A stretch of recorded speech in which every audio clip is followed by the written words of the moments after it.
خودیên pêvajoyê Ahmet Aktaş hege yekser were gotin xwediyê vê pêvajoyê tevgera azadiya Kurdistanê û dewleta Tirkiye ka em hîn şênber bikin. Aliyeyekê tevgera azadiyê ye PKK'ye em hîn ji zelaltir bikin rêber Apo'ye. Aliyê din jî dewleta Tirkiye MHP'ye hîn zelaltir Devlet Bahçeli'ye.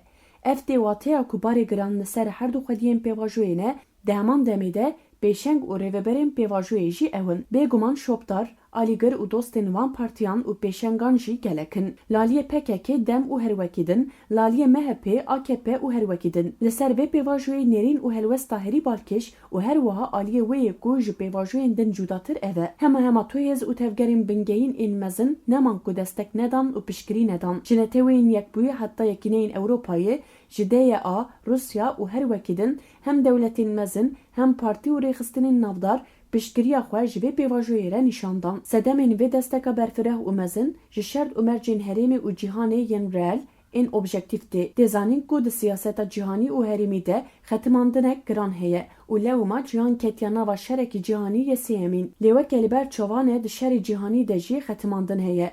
Li Ukraynayê, li Xezayê, li Sûriyê, li Pakistan, Hindistan, İranê û herwekî din hema li hemû dewletan pergala rêveberiyên wan dilerizin, dihejin, lewma di heman demê de her alî li rê û dirbeyên çareseriyê jî digerin. Ji vanan dewletên di rêza yekê de ne piştî Sûriyê niha İran û Tirkiye ne. Amerîka ji bo berjewendiyên xwe û İsraîlê hewl dide ku Tirkiye bajo ser İranê. Ev pêvajoya niha mijara gotarê ye jî parçeyek ji vê projeyê ye. Şîroveya vê pêvajoyê ev e. Partiya Xwediyê Dewletê MHP ye ne AKP ye. MHP Xwediyê Dewletê ye û niha di vê pêvajoyê de jî nûnertiya dewleta Tirk dike û dewleta xwe diparêze. AKP derdê wê ne dewlete û dewletê naparêze. Derdê wê desthilatdariya wê ye û niha bi lez hewcedarî derxistina zagona temendirêjiyê ye. Ev dêwateya ku tenê nûnertiya desthilatî û berjewendiya kesayetî û komek biçûk a dewlemendan dike. Aliyê PKK berjewendiyên gelê Kurdistanê diparêze, nûnertiya gelê xwe dike û di pêvajoyê de çi ketiye ser milê wê û rêberê wê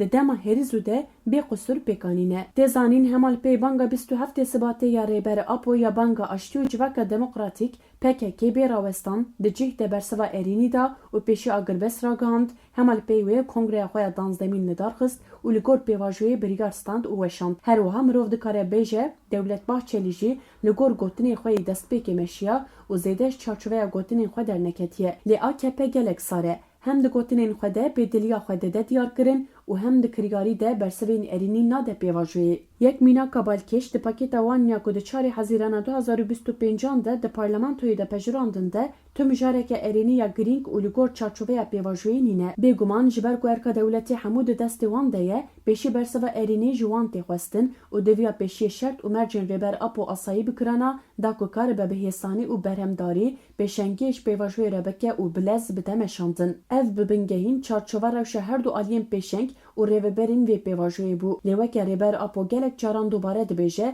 divê alîgirên aştî û demokrasiyê xwe li hêviya helwestên baş ên aliyê din û bi taybetî xwe li benda xêrxwaziya AKP ranegirin. Ji ber ku bi vê banga rêber Apo re çeka neyînî ya şerxwaziyê ji destê neyaran û xêrnexwazan hat stendin. Hema mirov bêje ew bêçek mane û ji neçarî ketine nava pêvajoyeke wisa neşaşe. Lewma divê alîgirên azadiyê, aştî û demokrasiyê bi hemû hêz û moralê bilind dakevin qadan û xwe bikihînin her xanî û her kesî. Ji ber ku çeka Erînî ya herî bihêz ketiye destê hemû hêzên azadîxwaz, aştîxwaz û demokrat divê xwe li hêviya tu kesan û hêzan ranegirin, nexasim xwe li benda xêra wan kesên di nava AKP'de yên di ji vê pêvajoyê ne nehêlin. Êdî divê her kes hêz, tevger û herwekî din yên alîgirên aştî, aramî, wekevî û jiyana hevpar a azadin, divê zend û bendên xwe badin, erk û peywira civakî eldin ser milên xwe û derkevin kûçe, kolam, bajar, gund, deşt, çiya û her ciyên ku mirov lê dijîn bi hemû hêza xwe mirov perveriya vê pêvajoyê ji wan re şîrove bikin,